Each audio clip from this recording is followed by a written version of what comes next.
No, bienvenidos una vez más a nuestra casa, la Universidad de San Isidro, y al Seminario de Formación en Defensa Nacional. Soy Mariana Altieri, a cargo de la Cátedra de Estudios Geopolíticos Carlos Saavedra Lamas, y quiero contarles que está con nosotros Luis Tibiletti, representante de la Universidad de la Defensa Nacional, con quien llevamos adelante este ciclo. Lo voy a invitar a que pase, por favor, para dar unas palabras y presentar a quien nos acompaña como expositor en el día de hoy.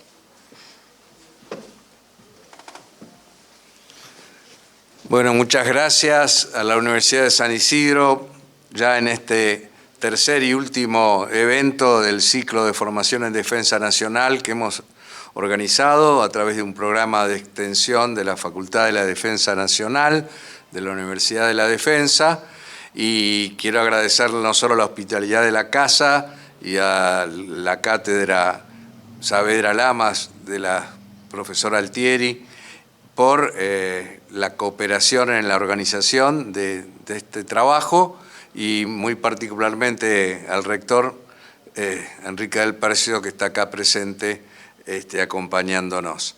Bueno, hoy hemos decidido comentar cómo está la producción para la defensa en Argentina. Obviamente es un tema de gran interés para todos los sectores productivos nacionales y tecnológicos, y de desarrollo científico tecnológico. Y para ello hemos invitado al licenciado Martín Novela, quien es economista, pero además tiene la ventaja de haber trabajado en el área específica de fabricaciones militares y hoy en día ocupar el cargo de director de producción para la defensa en el Ministerio de Defensa de Argentina. Así que, bueno, sin más, lo dejamos a Martín para que nos cuente cuál es el estado actual y las posibilidades de nuestra producción para la defensa en Argentina. Bueno, ante todo, muchas gracias Luis por la invitación, muchas gracias Mariana por la presentación también, un gusto, y bueno, al rector y todos los asistentes por la presencia y por el interés en el tema. La verdad que es un gusto estar aquí con ustedes hablando de este tema. Bueno, un poco la idea es, voy a dar un pantallazo general de la industria de la defensa en general, digamos, a nivel mundial. Y antes de entrar un poquito más en la situación en Argentina y los potenciales y la realidad, ¿no? Un poco como está en el título de la presentación. Bueno, esto como aclaración simplemente que las opiniones son personales, no son necesariamente del Ministerio de Defensa. Bueno, como les decía, voy a arrancar un poquito hablando de la estructura de la industria.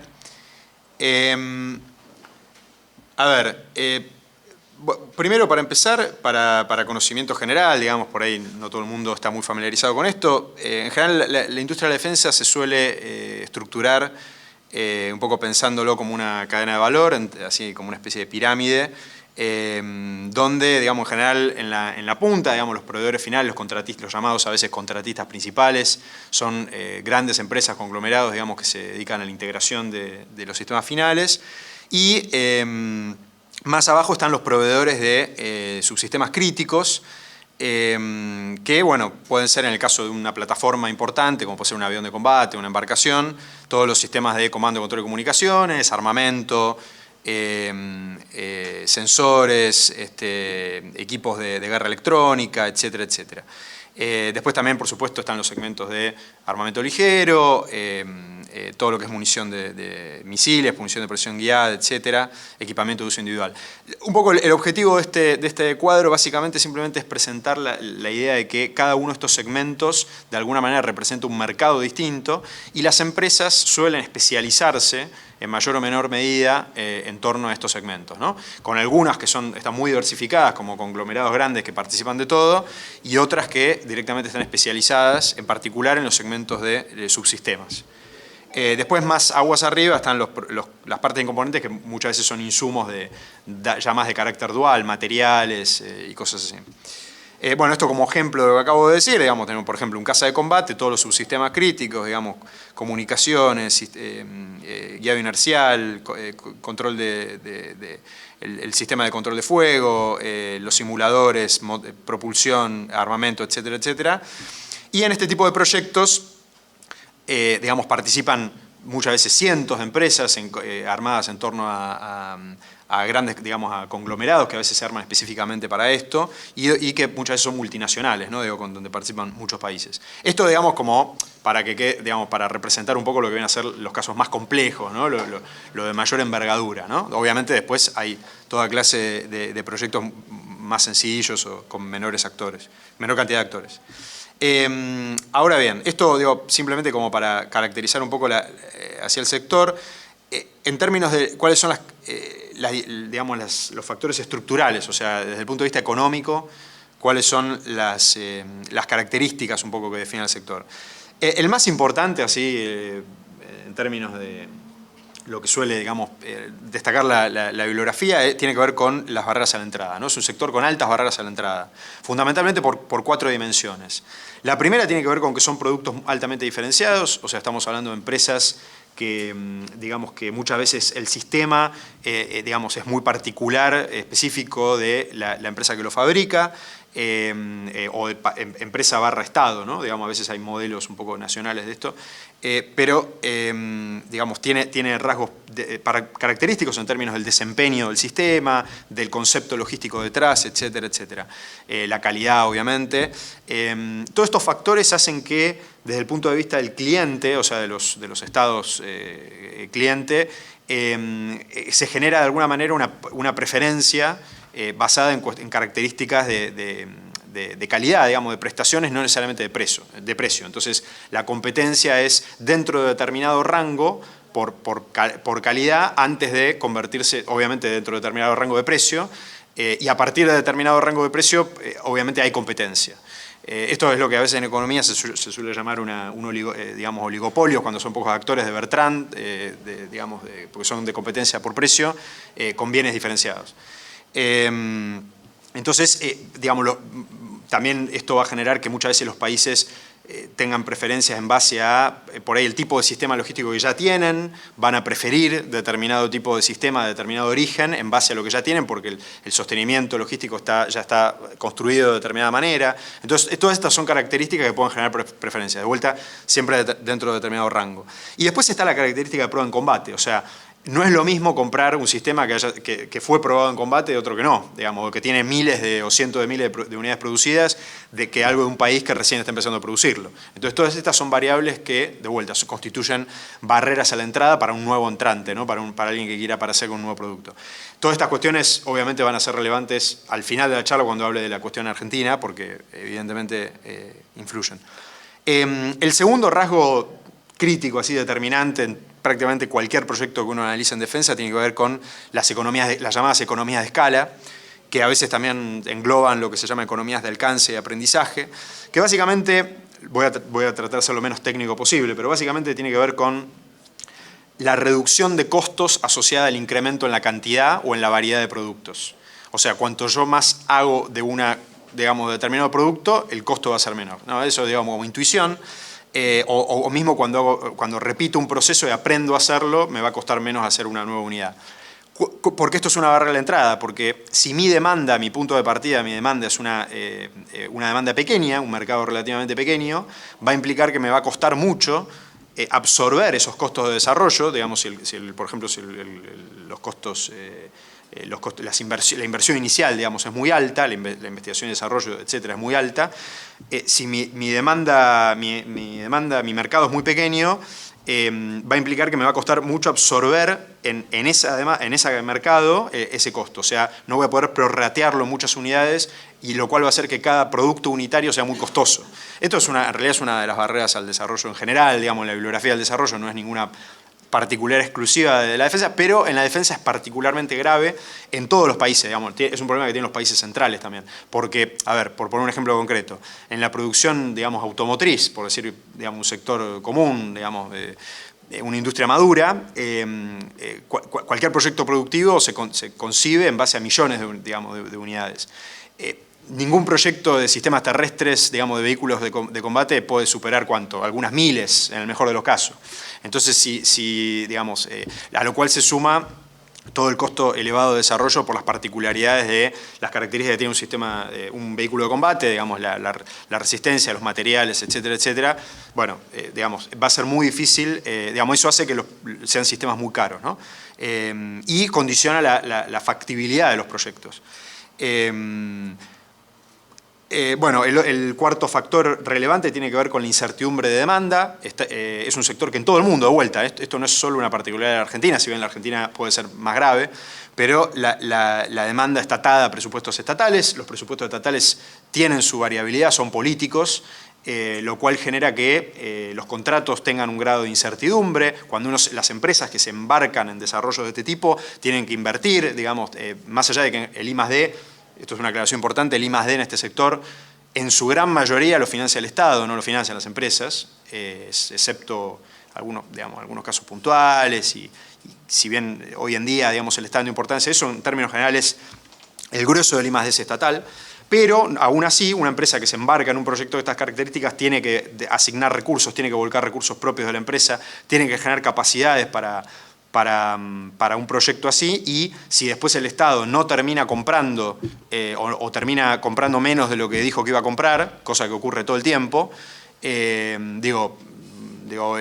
por ahí un caso conocido, el avión F-35, que es un avión de combate muy muy famoso porque es uno de los sistemas más avanzados del mundo, ha tenido todos estos vaivenes de que compro más, compro menos, eso ha repercutido en el costo y se genera todo un círculo vicioso, el costo es más alto, entonces compro menos unidades.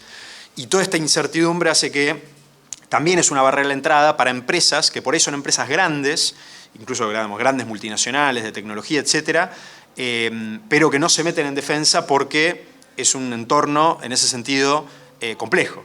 Y por eso, en casi todo el mundo, las empresas de defensa, y cada vez más en las últimas décadas, se han especializado, ¿no? en tema de defensa. Y incluso a veces les cuesta atraer a otras empresas para, digamos, incrementar la competencia.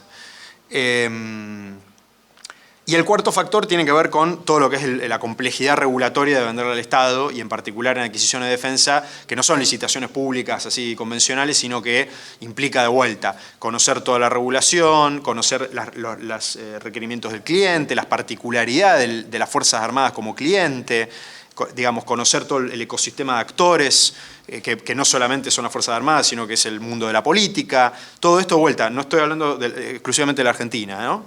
Entonces todo eso hace que para una empresa que está en otro tipo de industrias, digamos, genera barreras a la entrada para meterse, para decidir ser proveedor de la defensa. Así que esto es la parte por ahí conceptualmente más densa, pero me parece más rica para entender algunos de los problemas. Después, bueno, más en términos de descripción estructural, la demanda suele estar concentrada, digamos, un sector donde obviamente está concentrada en un único actor, digamos, demandante, que es el Estado, a través de las Fuerzas Armadas. Entonces es lo que se llama en economía un monopsonio. Si bien yo digo cuasi porque es cierto que no es que los ministerios de defensa o las Fuerzas Armadas actúen como un bloque único, sino que hay muchas veces intereses distintos, hay muchos actores que opinan y que se meten en este proceso, y lo cual de alguna manera atomiza el proceso de decisión y hace que las empresas a veces no es que lidian con un único cliente, sino que lidian con varios, o que pueden, digamos, arbitrar esas diferencias. Dicho esto, no deja de ser, digamos, de alguna manera un mercado que básicamente, excepto en algunos segmentos particulares, donde también comparten con la seguridad, con el mundo de la seguridad, en armamentos, armas ligeras y cosas así, munición de bajo calibre, el resto es casi todo, digamos, específicamente militar, ¿no?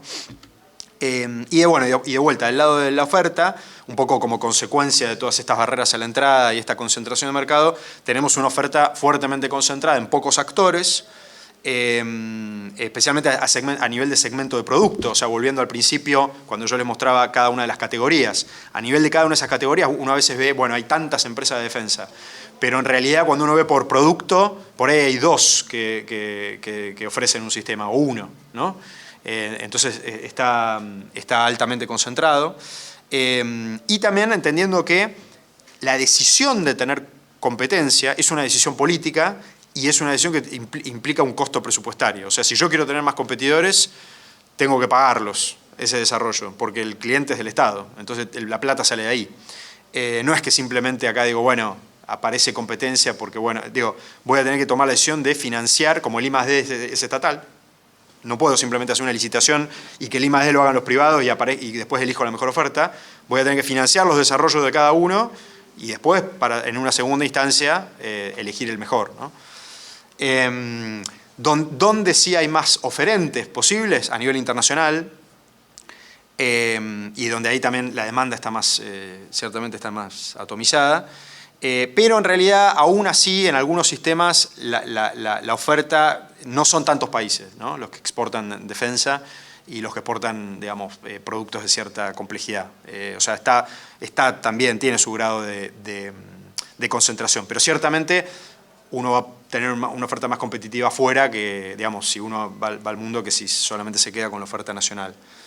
Y bueno, el último punto es la globalización de la cadena de valor, ¿no? En particular, en las últimas décadas, algo de esto voy a hablar un poquito después, las cadenas de valor se han globalizado en general en todas las industrias y también en el mundo de la defensa y especialmente, bueno, después de la caída del muro, de alguna manera esto se profundizó y, digamos, se eliminaron algunas barreras y en particular, digamos, en especial en todo lo que son sistemas, digamos, subsistemas, ¿no? o partes y componentes, aguas arriba, hay insumos que vienen, digamos que las propias, aún las potencias, digamos, han de alguna manera convalidado un proceso de desintegración vertical, o sea, de distribución geográfica de los proveedores buscando el menor costo.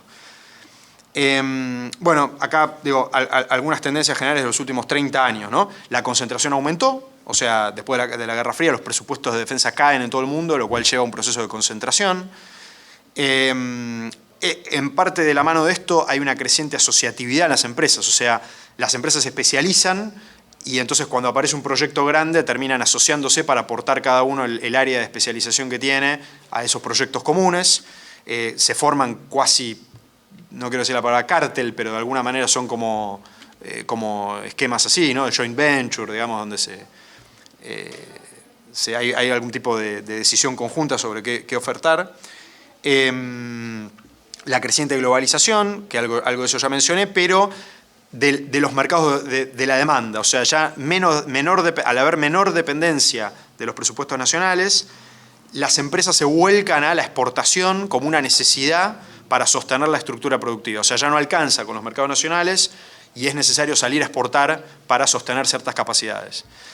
Y bueno, lo último, la cuestión de algo que es un poco difícil de puntualizar concretamente, pero hay como una tendencia general a nivel de las empresas que buscar mayor eficiencia por mecanismos de mercado. ¿Y qué me refiero con esto? Que muchas veces empresas que son estatales o que eran estatales, crecientemente o bien se privatizaron, o bien se incrementó la participación privada, o bien se les dio mayor autonomía operativa, digamos, en el sentido de que o bien quizás organismos que eran estatales se convirtieron en empresas estatales para que funcionen como empresas, aun si son parte del Estado. En los países que por ahí tienen una tradición más de una industria estatal, ¿no? Por ejemplo, China, en los 90, digamos, transformó su industria de defensa en empresas del Estado, pero en empresas. Rusia, después de la etapa de privatización, digamos, volvió, digamos, a tener un control estatal de muchas de las empresas, pero generó todo este proceso de concentración empresaria y creación de grandes holdings, en particular uno que es Rostec, que básicamente fue concentrando todo, pero que depende de una agencia estatal de administración de bienes del Estado. En el caso de China hay algo parecido, ¿no? La SASAC. Y en Occidente, digamos, en Europa, etcétera, directamente a través de privatizaciones. Israel, todo eso han ido privatizando cada vez más. Y después lo otro es que en algunos casos donde ya había participación privada o estatal, lo que han hecho es salir a la bolsa. Y salir a la bolsa también implica un condicionamiento de mercado en torno a las operaciones de la empresa porque te obliga a cumplir con lo que te pide la bolsa, digamos, o sea, cumplir con el accionista. Entonces eso hace que también, de vuelta, ¿no? Y un poco viene de la mano de buscar la competitividad, buscar la eficiencia. O sea, tratar de que las empresas se disciplinen a cierto rigor, ¿para qué? Para que compitan en el mercado internacional, para que salgan a exportar, porque ya no alcanza con los mercados nacionales para sostener toda esa estructura. Eso como para cerrar ese concepto. Algo de esto ya lo dije, me adelanté, simplemente este gráfico lo pongo siempre porque me gusta, básicamente, no se ve mucho, pero básicamente, todas estas, finales de comienzo de los 90, arranca en comienzo de los 90, todas estas empresas terminan consolidándose a lo largo de los 90 y terminan en el 2001 concentradas en solamente 6, que absorbe todo esto, ¿no? Esto es ilustrativo, pero significativo, son las 6 grandes contratistas de defensa de Estados Unidos que se llevan, la mayor parte de la torta. Y en Europa algo parecido, ya ven ahí más o menos, puse un listado por país, van a ver que no hay más de 4 o 5 empresas por país, que son las principales. Y lo que se ha dado también en las últimas décadas, mayor concentración a nivel de la industria europea, ¿no? En particular en torno a 3 holdings: Airbus, MBDA, que es una empresa de misiles, y KNDS, que es una empresa de sistemas terrestres, donde se han asociado los estados a través de algunas de estas empresas, también de vuelta buscando la escala, de vuelta por este motivo de que ya las escalas nacionales no alcanzan.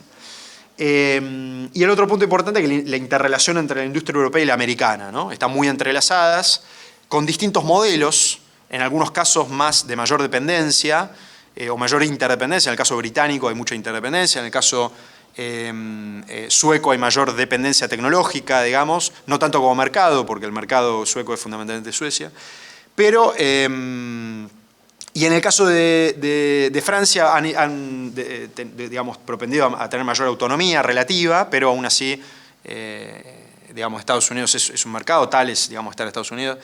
Y en el caso de Italia y Alemania es interesante porque han ido más a un esquema de mayor diversificación, de alguna manera, ¿no?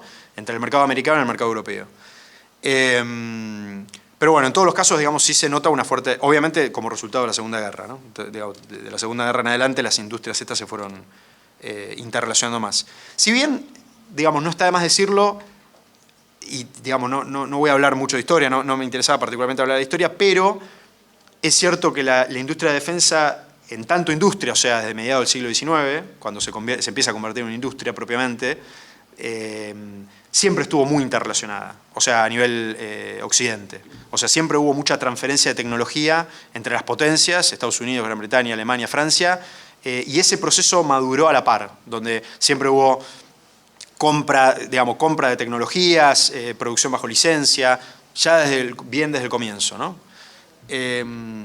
Bueno, después del caso de China y Rusia, de vuelta, algo ya comenté. En el caso de China es interesante, a comienzos de los 2000 intentaron de generar algo de competencia, desdoblando sus grandes holdings. Ellos tienen estos 10 grandes conglomerados, más o menos segmentados así por aeroespacial, electrónico, sistemas terrestres, etc. Pero cada uno está especializado en sistemas, o sea, no es que no compiten mucho entre sí. A comienzos de los 2000 intentaron de hacer eso, desdoblándolos y haciéndolos competir, y después dieron marcha para atrás. En menos de 10 años volvieron a consolidar de alguna manera, viendo que eso no era el sistema más eficiente. Y bueno, en el caso de Rusia, lo que ya les dije, la consolidación en torno a Rostec, que es una empresa monstruosa, que concentra más de 700 empresas y tiene como el 2/3 de los contratos militares. Y bueno, acá adentro están todas las famosas, las que hacen los aviones, los MiG, Sukhoi, todo eso está acá adentro en lo que es UAC, United Aircraft Corporation, los tanques con Ural Vagon Zavod, no sé cómo se pronuncia. Bueno, el más Antey, que hace los sistemas de defensa antiaérea, tan conocido el S-300, S-400, están todos adentro, hoy en día están todos adentro de Rostec. Bueno, a nivel de la demanda, básicamente esto es algo que todo el mundo conoce, que es la cuestión del gasto militar. Estados Unidos como el 40% del gasto militar mundial, China ya está en un segundo lugar con el 13%, y después viene el resto. Ahora igual voy a comentar un poquito del resto, que me parece interesante. Ahí lo que se ve es cómo en los 90 caen los presupuestos militares, que es donde se da todo este proceso de reconversión, pero después ya a partir de los 2000 vuelven a aumentar, Estados Unidos y China particularmente. China de la mano del crecimiento del PBI, no tanto de cuánto vuelcan a la defensa, porque está más o menos estable desde hace varios años, de hecho incluso es más bajo que al comienzo de los 2000, está en 1.7 del PBI, pero ¿qué pasa? Como la economía crece tanto, entonces cada vez tienen más recursos para volcar a defensa y por eso aparece como que aumenta el gasto militar todo el tiempo. Pero acá lo que me interesa de este gráfico, que lo que hice fue sacar a Estados Unidos, porque cuando pones Estados Unidos acá no se puede leer nada porque es tan grande que te distorsiona la escala del gráfico, entonces hay que sacarlo para ver al resto. Y lo interesante es que se ve que más o menos las barras lo que muestran es del 85 al 2020, y lo que se ve es que las potencias europeas, digamos, los países europeos y occidentales, digamos, ahí está Japón, también Japón, Francia, Alemania, Reino Unido, están más o menos, con variaciones, pero más o menos en un orden de magnitud constante a lo largo de todo este periodo, cayendo, después subiendo, pero más o menos constante. Y lo que se ve es el surgimiento de estos 4 jugadores grandes, digamos, en términos de demanda, China, India, Rusia y Arabia Saudita, que a partir de los 2000 empiezan a aumentar y superan en gasto militar individualmente los niveles, digamos, si uno ve las barras de final, superan a los de las potencias tradicionales. Eso digo como dato, ¿no? Y después, el otro dato que me parece interesante es cuando uno ve otros países, digamos, de potencias medias, por decir algo, regionales medias, como puede ser Israel, Suecia, Turquía, lo que uno ve es que tienen un gasto militar mucho menor, pero lo interesante de esos 3 países, ¿por qué puse esos 3 países? Porque son países que tienen industria de defensa relativamente desarrolladas, en algunos casos de alta tecnología. ¿Y qué es lo que uno ve? Que países, por ejemplo, como la India o Arabia Saudita, que son de los que más gastan de defensa del mundo, comparativamente tienen industria de defensa menos desarrollada. Entonces el punto acá ¿cuál es? Que el grado de desarrollo de la industria de defensa no depende de una relación lineal y directa del presupuesto de defensa, sino que en buena medida depende de la estructura industrial, pero también de la política, digamos, de defensa que tenga cada país, en términos del grado de desarrollo que le quiere dar y lo que puede hacer. Así que eso me parece un punto interesante.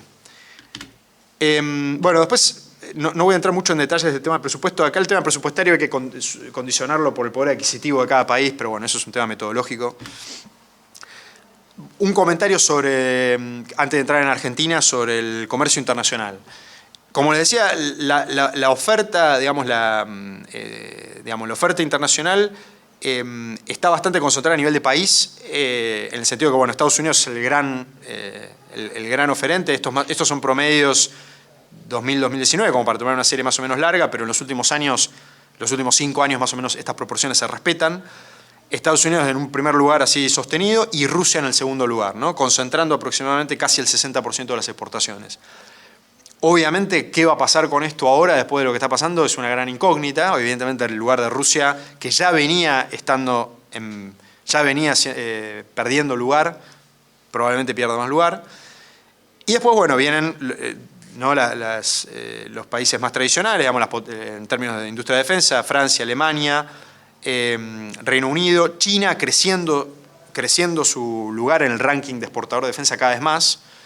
Y después estos otros países, bueno, Israel, ¿no? Que digo, aparece ahí como Suecia, también como exportadores importantes a pesar de su... Entonces lo que uno ve también es que estos países más chicos cómo se han volcado, orientado fuertemente a exportar, en el sentido de, como forma también de darle sustentabilidad a sus industrias locales. Y a nivel de producto, cuando uno lo ve por producto, ve que en términos del peso sobre el valor total exportado, el grueso es las plataformas, los sistemas grandes, aeronaves, vehículos, embarcaciones, y en un cuarto lugar todo lo que es misilística, ¿no? O sea, en términos de armamento, lo que es misiles, que es lo que más costo tiene. Y el resto, o sea, con eso ahí ya concentrás prácticamente el 80% de las exportaciones de defensa, el resto, todo lo demás, armamento ligero, artillería, etcétera, etcétera, que tiene una incidencia mucho menor. De hecho, armamento ligero, esta serie no lo incluye. Pero que las estimaciones que hay, digamos, de otras fuentes, dicen que aproximadamente es el 5% del tráfico internacional de armas, lo cual es interesante porque el tráfico de armamento ligero muchas veces, digamos, las armas ligeras son lo que más, digamos, fatalidades generan, ¿no? Y es una parte muy pequeña del tráfico internacional de armas, ¿no? Y el último punto, en términos del comercio internacional, que me interesa señalar, destacar, que por ahí no es algo tan conocido, es que casi todos los países, y en particular los países que exportan algo de defensa, tienen ¿qué pasa? Los contratos de defensa, como los clientes son estatales, muchas veces se canalizan a través de contratos entre estados, acuerdos Estado-Estado, donde aun si las empresas son privadas, las empresas privadas están intermediadas por sus estados en la venta a otros estados. O sea, no es necesariamente lo más común la venta directa entre la empresa y otro estado, sino que están intermediados por los propios estados. Y los estados tienen agencias u organismos o empresas nacionales específicamente dedicadas para impulsar, facilitar, apuntalar las exportaciones de defensa. Acá puse un muestreo y lo interesante es ver que todas lo tienen, Estados Unidos, Rusia, Canadá, no importa el modelo económico, no importa el grado de desarrollo, etcétera, todas tienen algún organismo o entidad que actúa como intermediario en estos contratos de Estado-Estado, facilitando los trámites, facilitando a veces el financiamiento cuando tienen financiamiento estatal, haciendo las gestiones, etcétera, etcétera. No tanto a través de los agregados militares, ¿no? Sino a través de estas agencias. Bueno, esto más a modo de tendencias más recientes, de la industria más reciente de los últimos 10 años. La base industrial se viene modernizando de la mano de las tecnologías digitales. Las tecnologías de defensa de la llamada revolución de los asuntos militares, todo lo que es comunicaciones asociadas a,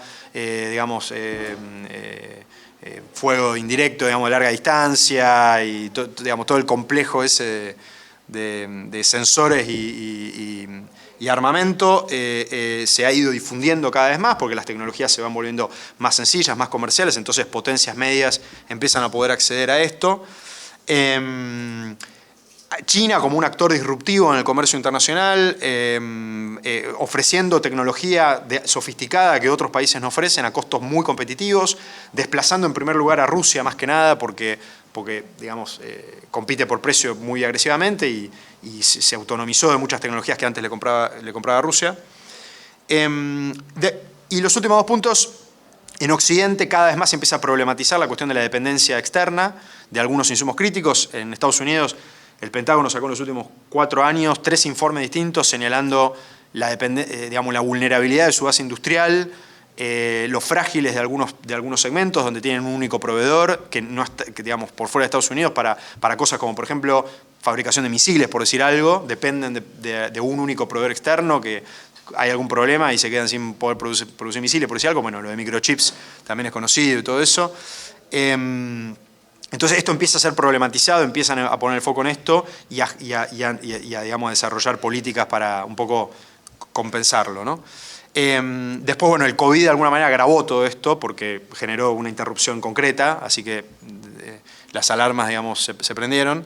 Y lo último, el conflicto con Ucrania, que está en desarrollo, que probablemente va a generar, de vuelta, que lo que dije un poco por el rol de Rusia, un cambio en la industria, en todo lo que es el segmento que cubre Rusia, más de Medio Oriente, Norte de África, Sudeste Asiático, digamos, esos clientes, bueno, hay que ver qué pasa.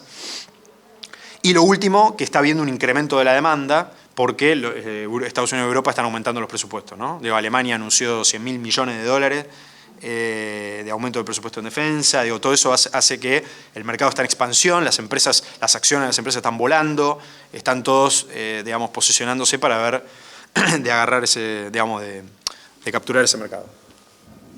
Se cayó el micrófono. Bien, bueno, ahora sí, perdón, dígame cómo estoy de tiempo porque yo, si no, voy a tratar de ir más rápido. Esto de Argentina. Acá puse una serie de tiempo del gasto militar en Argentina sobre PBI, que en general las series arrancan a mediados de los 50. Yo lo que hice fue tomar algunos datos para reconstruir la serie hacia atrás.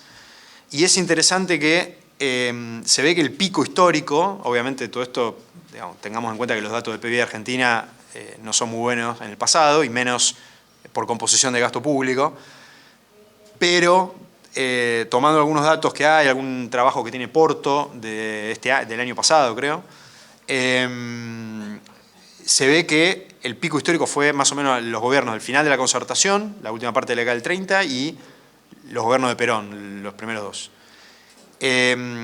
Donde hay una fuerte expansión, después, bueno, un amesetamiento, de vuelta otra expansión entre, década del 70, y después la caída que llega hasta el día de hoy, Hoy aproximadamente el presupuesto de defensa sobre el PBI es cerca del 0,7, quizás un poco menos, 0,6. ¿Con el FONDEF o sin? Hoy, con todo. Cuando otros países, digamos, de la región gastan más de un punto, por lo menos. Y además una composición del gasto que venía siendo con alta incidencia en básicamente salarios y pensiones, cerca del 80%. La inversión en bienes de uso era menos del 10%, eso cambia con el FONDEF. Y bueno, y de la mano de requerimientos de las Fuerzas Armadas que son muy grandes, o sea, obviamente después de muchos años de desinversión, aproximadamente en torno a 15.000 millones de dólares, esto obviamente depende de que incluya uno y además seguramente deja fuera buena parte de las necesidades de la Armada, si uno piensa en una Armada de proyección oceánica, pero aproximadamente con los requerimientos actuales del Plan Camil, etcétera, del Plan Camil vigente, ahora se está actualizando el Plan Camil después el Plan Camil, perdón, es el Plan de Capacidades Militares, para los que no... y bueno, y aproximadamente de estos 15.000 millones, para que tengan una idea, el 30% son solamente 3 sistemas de armas. El caza multirol, los submarinos y un sistema de defensa antiaérea de mediano alcance. O sea, para que se hagan una idea de cómo pocos sistemas tienen un costo tan grande que... Bueno, la industria de la defensa en Argentina, no les voy a describir todo esto, pero me parece interesante, digamos, una línea de tiempo. Básicamente, los puntos focales, yo los marqué ahí con algo de color. 1923, la Ley Secreta de Adquisiciones y Promoción de la Industria Militar del gobierno de Alvear, que justo era el ministro de Guerra, inicia, digamos, es el punto de inicio donde se decide, digamos, instalar fábricas militares y se manda una comisión a Europa, donde está Savio. Y a partir de ese proceso, que fue un proceso largo, con muchas idas y vueltas, se termina instalando toda la primera tanda de fábricas militares en la década del 30 y deriva un poco de lo accidentado de ese proceso del diagnóstico de Savio de hay que digamos, profesionalizar implementar procesos de gestión modernos de la industria en nuestras fábricas militares, ¿no? Y de ahí la justificación de crear la Dirección General de Fabricaciones Militares, que sale en el año 41. Antes, en el 27, la fábrica de aviones también fue creada. Bueno, después no voy a, todos los vaivenes que tiene la industria, yo puse ahí expansión no lineal, expansión porque hay un proceso gradual de, digamos, maduración, consolidación, crecimiento. En los 70, con todo lo que es el Plan Europa, hay una fuerte inversión en grandes proyectos de transferencia de tecnología, digamos, las MECO, los submarinos, el TAM, digamos, aviones militares, etcétera, digamos, hay como toda una expansión. La maduración de los proyectos industriales, no estrictamente de defensa, pero sí financiados por fabricaciones militares, en todo lo que es el plan siderúrgico y los polos petroquímicos también maduran ahí. ALUAR, que también es un proyecto de promoción de la Fuerza Aérea. Digamos, todo eso también fue la industria de la defensa. Finales de los 80, comienzo de los 90, la reforma del Estado, se cierra buena parte de la industria militar, se privatiza otra parte. En el 95, en la concesión de la fábrica militar a Lockheed Martin. Y a partir de los 2000, de la mano de la crisis, algunas de estas empresas son restatizadas, el caso de Tandanor, que es la primera, después termina la concesión de la Lockheed y vuelve a mano del Estado, con el nuevo nombre de la Fábrica Argentina de Aviones. Y fabricaciones militares, que había estado sujeta a privatización y en la órbita del Ministerio de Economía, después en Planificación Federal, vuelve recién a la órbita de defensa en el año 2013. Bueno, en 2017 se cierra FANASUL, digamos, ahí algunos proyectos quedan estancados, y recién en 2019 Fabricaciones Militares se convierte en sociedad del Estado, ¿no? Un poco ayornando el carácter, la forma jurídica. Entonces, bueno, ahí uno ve más o menos cierta tensión, ciertas tendencias generales, ¿no? De un retorno, digamos, de las empresas de defensa a la órbita estatal. Bueno, esto es lo que fue, no voy a entrar, ya más o menos lo describí, simplemente para mostrarlo el pico, digamos, de la industria de defensa. Básicamente, ¿cómo estamos hoy?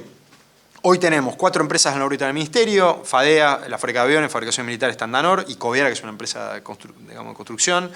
Otras empresas estatales relevantes, digamos, como INVAP, que quizás es la empresa más tecnológicamente más avanzada, digamos, en sistema de defensa. Bueno, BEN, que es empresa de CONAE, para sistemas espaciales, y bueno, el astillero Río Santiago. Y después hay un conglomerado de industria privada, que son proveedoras fundamentalmente de algunas de las empresas, por ejemplo de FADEA, todo lo que es CARAE, digamos, la industria aeronáutica en Córdoba, etc. Y también, bueno, los proveedores de INVAP, para la industria satelital, digamos, hay cierto conglomerado ahí de pymes.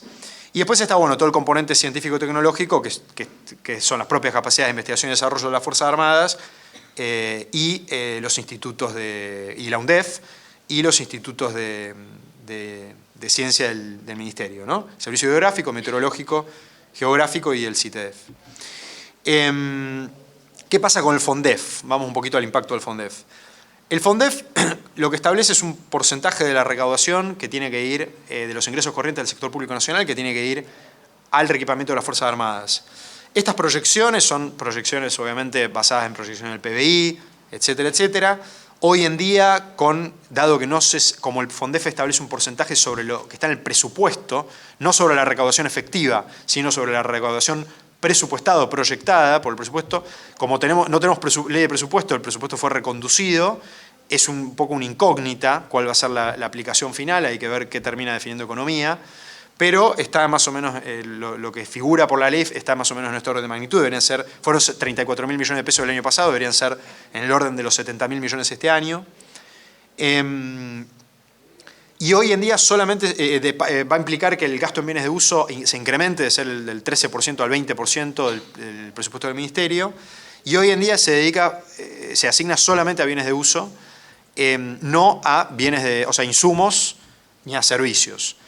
Esto es un tema que posiblemente a futuro haya que revisar de la medida en que la incorporación de equipamiento traiga de la mano tener que sostener ese equipamiento, además de todo lo que es gasto en municiones, etc. En términos de la composición, aproximadamente el 40% tiene beneficiarios nacionales, o sea, tiene contratistas nacionales, por lo menos directos, ¿no? Y bueno, esto básicamente nos da un orden de magnitud, o sea, si uno toma estimaciones del tipo de cambio, etcétera, etcétera, que por supuesto eso es muy variable, nos permitiría estimar un gasto en defensa, en sistemas, digamos, de armas, no en defensa general, sino en equipos de defensa, en material para defensa, del orden de los 600 millones de dólares a partir del 2023, cuando el porcentaje de integración del FONDEF llega al 0,8 de la recaudación, unos 600 millones de dólares, del cual si el 40% es nacional, serían unos 240 millones de dólares destinables, manteniendo esa proporción constante, a la industria nacional, que sería mi demanda, volviendo un poco al principio. Sería la demanda, el poder de compra que tengo del Estado para desarrollar una industria de defensa. ¿Qué impacto está teniendo? Bueno, esto es la normativa, no les voy a aburrir, simplemente dice que el FONDEF hay que destinarlo en recuperar, modernizar e incorporar con esa prioridad, y hay que orientarlo a la sustitución de importaciones, el desarrollo de proveedores, la inserción internacional, hay que orientarlo a un escalonamiento tecnológico creciente, y hay que apuntar a estimular la intervención privada, las tecnologías duales, etc. Esto es un poco el marco normativo de cómo hay que orientar el FONDEF, nos da una orientación de política industrial. Y en términos de los proyectos principales, ahí me parece que hay un gráfico que no sé por qué no se está visualizando, pero estaba. En términos de los proyectos principales voy a hacer un repaso muy general. En términos de radarización, esto es lo que está presupuestado entre 2021 y 2022, unos 7.000 millones de pesos de la mano de la reactivación del programa de radarización del SINVICA, el Sistema de Vigilancia del Espacio Aéreo, la segunda serie, también de la adquisición de algunos radares primarios para el ejército, que todos estos serían ya desarrollos que INVAP tiene maduros. Lo que se está financiando como desarrollos nuevos es el desarrollo de un radar transportado en banda X, el desarrollo de un radar multifunción de vigilancia de superficie y aérea, digamos para apoyo también de sistemas de defensa antiaérea. El RUAS, que es un pequeño, digamos, un sistema no tripulado de alas rotativas. Y bueno, también un desarrollo de un radar similar de vigilancia... un nuevo radar de vigilancia marítima de largo alcance para el sistema de vigilancia, el Sistema Nacional de Vigilancia del Espacio Marítimo que está en desarrollo ahora en la Armada, de la mano de la creación del Comando Conjunto Marítimo. Lo interesante de estos nuevos desarrollos es que van a implicar el incremento, la diversificación del portafolio de productos de INVAP vinculados a la defensa, no solamente los radares primarios, que sería el producto más maduro, sino todo un abanico de productos que van a potenciar, las capacidades de INVAP como, no solo como proveedor de la fuerza, sino también en términos de su capacidad exportadora, ¿no? Además de que son sistemas estratégicos de algunos. Bueno, la reactivación del proyecto de amortización del TAM, que estaba parado desde 2015, están previstos unos 4.000 millones de pesos entre estos 2 años y 13 millones de dólares en adelante. El proyecto total son unos 115 millones de dólares. Y de la mano del proyecto, que básicamente incorpora tecnología moderna al TAM, también está previsto un contrato de transferencia de tecnología, de compensación industrial, mejor dicho, lo que se llaman offsets, y el desarrollo de un proveedor local para la unidad de potencia auxiliar. Bueno, en el caso de FADEA, se firmaron una serie de contratos plurianuales entre 2021 y 2023 para una serie de proyectos, entre ellos, bueno, la fabricación de 9 Pampas, entre ellos 6 Pampa, ¿cómo se llama? Pampa 3 bloque 2, y además en los contratos incluyen la adquisición del 35% de materiales para otros 3 Pampas más, ¿no? Para desarrollar a futuro. También incluyen estos contratos la sustitución estratégica de componentes, o sea, hay una serie de componentes, del avión, más de 10, que por distintos motivos, en algunos casos porque, hay obsolescencia, de los proveedores, en otros porque son desarrollos que FADEA quiere encarar, se está encarando estos desarrollos con empresas nacionales para incrementar el porcentaje de integración local. También se está trabajando en incorporar el armamento, al Pampa. Después FADEA está encarando un desarrollo nuevo, de un nuevo avión, el IA-100 Malvina, que es un entrenador primario, que se van a fabricar 10 unidades con el contrato que está firmado. También se firmaron contratos de mantenimiento para los Hércules y de modernización. Bueno, la modernización del Pucará. Y después, bueno, para la Armada, la recuperación de los P-3 Orion, los Mentor, los B-200, que también, y la modernización de los helicópteros AB-206 para el Ejército, que eso viene de la mano de toda la modernización de la aviónica con una empresa local, Reimec. En todos estos casos, hay pymes, ¿no? Del complejo este que les mencioné antes, que están como subcontratistas. Después Tandanor está encarando también proyectos entre estos 2 años por unos 3.500 millones de pesos, entre ellos la fabricación de remolcadores para la Armada. Se encaró, un contrato con una empresa de ingeniería para el desarrollo de ingeniería para el buque polar. Está la recuperación de las MECO, la recuperación del dique 2 en Puerto Belgrano para la posibilidad de utilizar ese dique no solamente para las propias tareas de la Armada de sostenimiento, sino también para que Tandanor pueda aprovechar las capacidades de ese dique para ofrecer al mercado servicios de mantenimiento, porque es un dique que tiene una extensión que no se consigue en la región. Se reactivó y se está terminando con la fabricación de la lancha SWAT para el servicio de hidrografía. Y bueno, se está terminando junto a Río Santiago de la fabricación de las LICA, que también era otro proyecto de larga data. Pero bueno, lo más importante es que Tandanor, que siempre tuvo un perfil de astillero de mantenimiento, está encarando ahora proyectos de fabricación, ¿no? Esto, fue un panorama de lo más importante. Ahora, para terminar, les prometo, en pocos minutos, voy a simplemente hacer una mención de, cuáles son los desafíos, que supone el desarrollo de la industria de la defensa. Un poco el FONDEF, yo creo que a modo de balance, lo que generó fue la reactivación de un montón de un músculo que estaba un poco atrofiado, que es todas las capacidades de adquisición de las fuerzas, de sistemas complejos, que están poniéndose en movimiento, que están asignándole recursos a eso.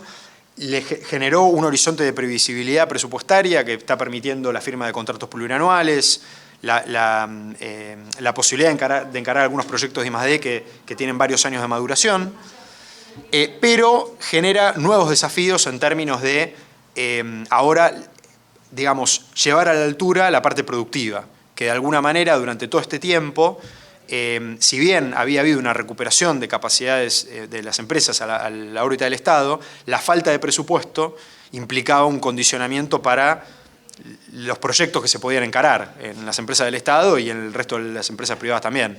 Entonces ahora, no digo que el problema de la demanda está solucionado, porque, digamos, ciertamente el presupuesto debería ser mayor, pero de alguna manera lo que sí pone sobre el tapete es que la parte de la oferta es la que ahora tiene que ponerse a la altura o empezar a dar las discusiones en torno a los problemas propios de la industria.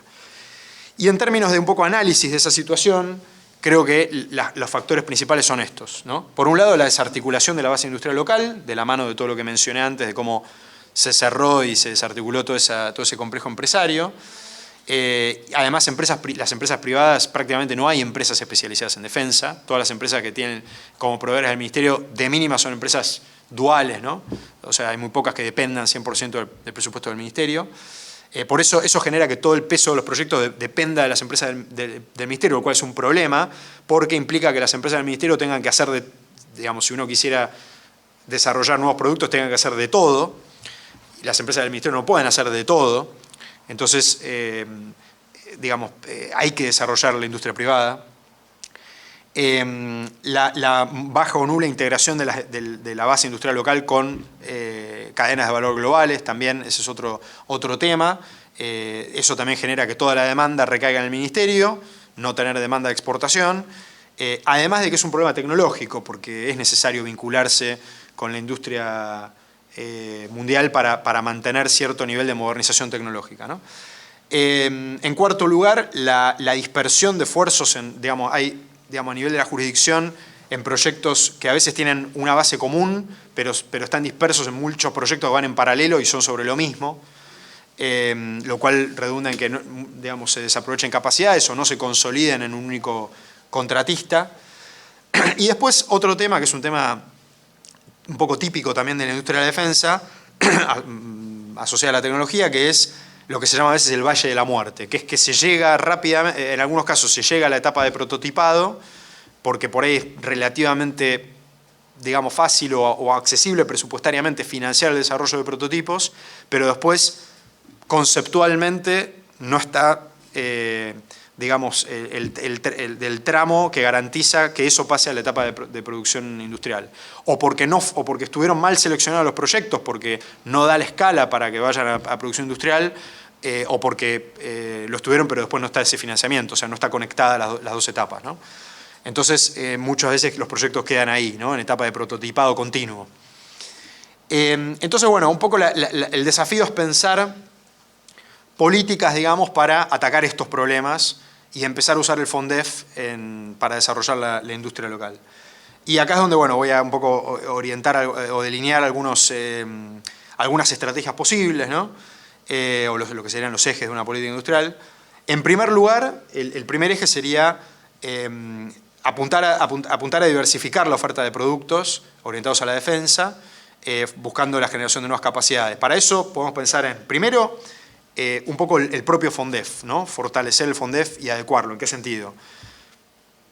Por un lado, la cuestión de la plurianualidad. Hoy en día el FONDEF, al estar atado al presupuesto público, cuando termina el año presupuestario, digamos, claro, no tiene plurianualidad. La plurianualidad solamente se la puede dar, digamos, algún tipo de forma jurídica independiente, como puede ser un fideicomiso o un descentralizado, por lo menos en el marco jurídico argentino, ¿no?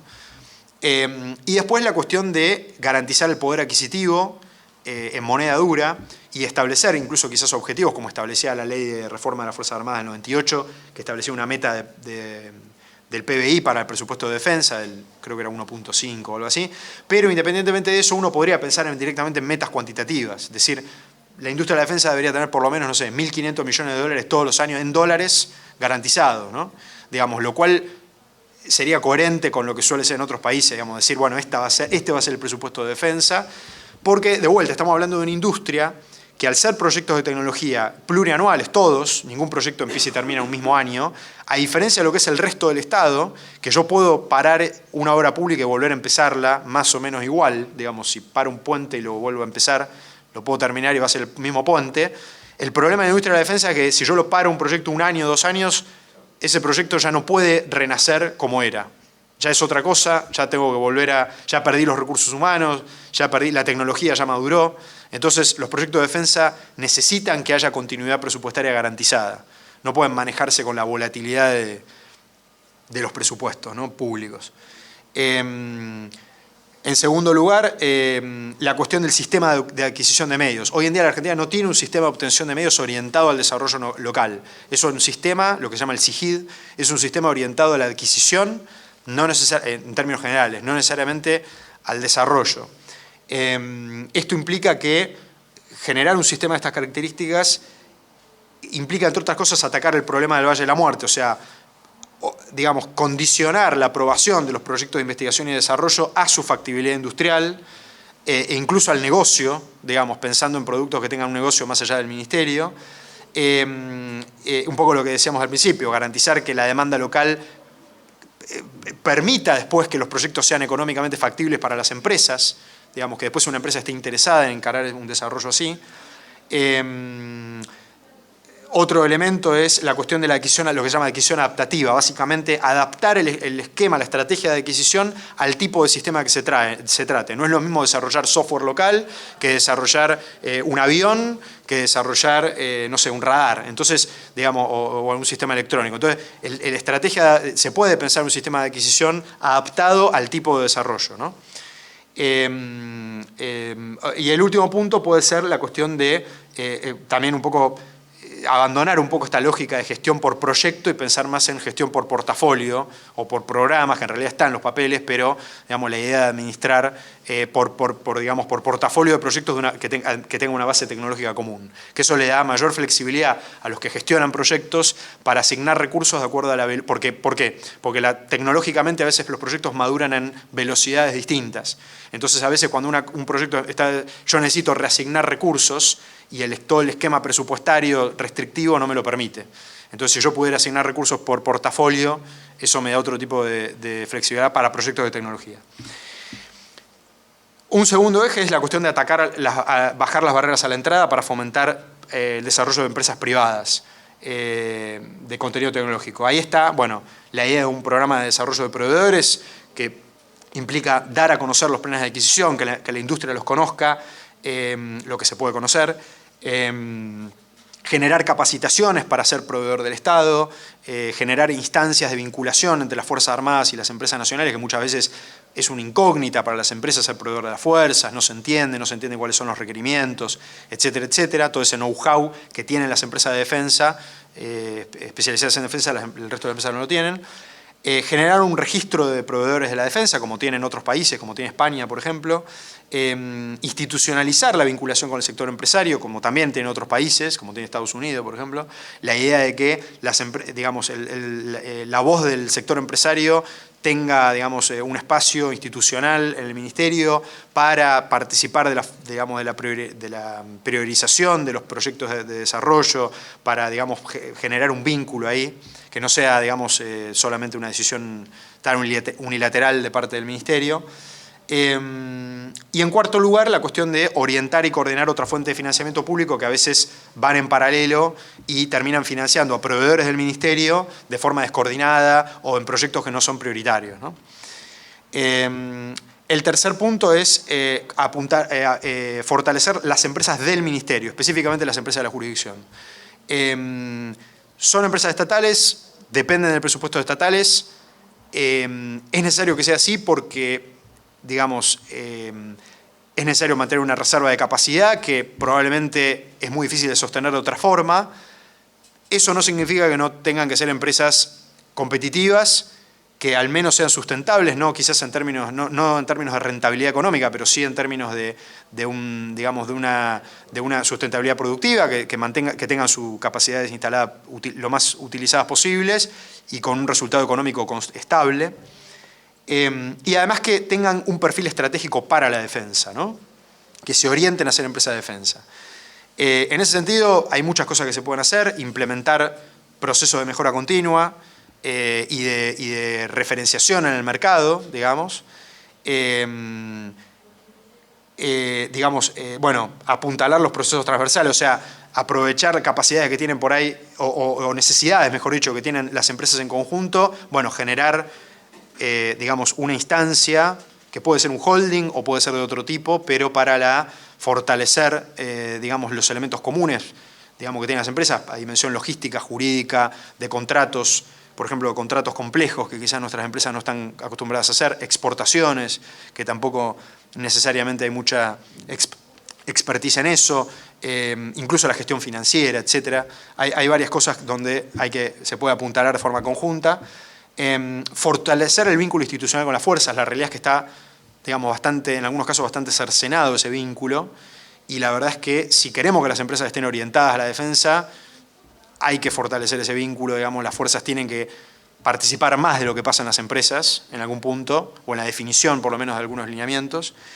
Y el último punto tiene que ver con, justamente, desarrollar ese perfil como empresa de defensa, ¿no? O sea, que nuestras empresas se apunten a ser a proveedoras de soluciones de base tecnológica de las fuerzas. Y puede ser logística también. Y no necesariamente, digamos, tanto empresas que por ahí, como tienen capacidades duales, terminan un poco, digamos, reorientando su atención a proyectos más de tipo civil y que por ahí no son tan tecnológicos, sino porque hay alguna capacidad de metalmecánica o alguna otra capacidad, entonces, bueno, es aprovechable de otra forma, bueno, pero ahí se pierde el perfil estratégico, digo, porque si no, ¿para qué tener empresas del Estado, ¿no es cierto?, cuando hay cuestiones de capacidad, cuestiones de metalmecánica que puedo encontrar en el sector privado. Y el último punto, les prometo que es el último punto, es la cuestión de la internacionalización. El ecosistema, digamos, nacional y en particular público, no es muy amigable a la exportación, yo diría en general, pero en particular de defensa, digamos, por distintos motivos. Por un lado, no hay regulación en todo lo que hace transferencia de tecnología mediante offsets, que es esta cuestión de que cuando uno compra un sistema de armas, exigir transferencia de tecnología. Eso no está regulado hoy, hay muchos proyectos desde mediados de los 90 para eso. Nosotros estamos trabajando en un proyecto, pero bueno, es un tema, es una deuda pendiente. El otro punto es el marco regulatorio para las exportaciones. Hoy en día la regulación es de los 90, digamos, tampoco es muy amigable para las exportaciones. Obviamente las restricciones políticas tienen que estar, digamos, diplomáticas, etcétera, etcétera, de seguridad. La Argentina participa de distintos acuerdos multilaterales digamos, de regulación de las exportaciones de material bélico, pero eso no tiene que ser una traba para generar nuevos mercados, ¿no?